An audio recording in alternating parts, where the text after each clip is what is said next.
So you want to program walking animations. Not a problem. The first thing you are gonna need is a walking animation tree. To get that, right click, animation controller, name it, double click it, right click again, create state, and from new blend tree, name it walk, double click it, and up here, click the plus and add 2 new floats and call them X and Y. Then click your tree and up here change it from 1D to 2D freeform directional. Then change your parameters to X and Y. Now, from here it depends on how detailed you want your movement to be. Some people only need walking, some people only need running, and some people like to have a transition from walking to running depending on how far you're pushing the control stick. For now, let's just assume that you want walking. Alright, now, for the next 30 seconds, you are gonna be super lost and confused. But I want you to relax and promise me you won't freak out, okay? Because I promise in the next 60 seconds, it'll all make sense. But for now, just copy what I do and I'll explain it later. If you followed my tutorials in Blender, you should have 8 separate walking animations and 1 animation walking in place. That's a total of 9 animations. So up here, click the plus and add new motion field and do that 9 times. And now you add your walking animations in the following order. Walking back to the left, walking back, back right,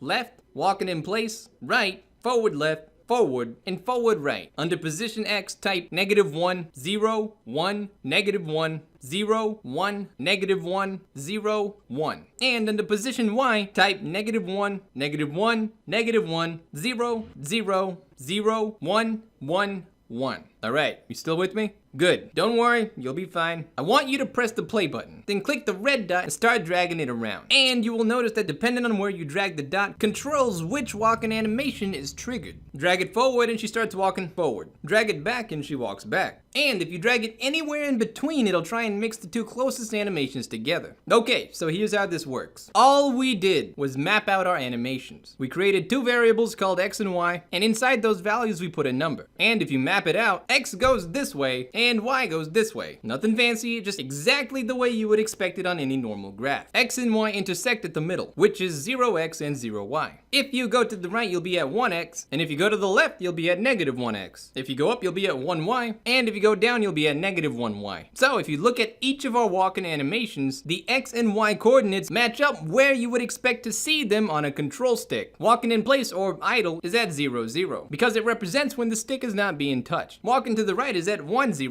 and walking to the left is at -1, 0, and walking down is at 0, -1, so on and so forth. That's literally all we did, and that's it, you're done. Once you've made the walking tree, you are ready to start programming it, which we will do in a later tutorial. Hope that helps. If you enjoyed this video, please don't forget to like, subscribe, and ring that bell. Hope you have a fantastic day, and I'll see you around.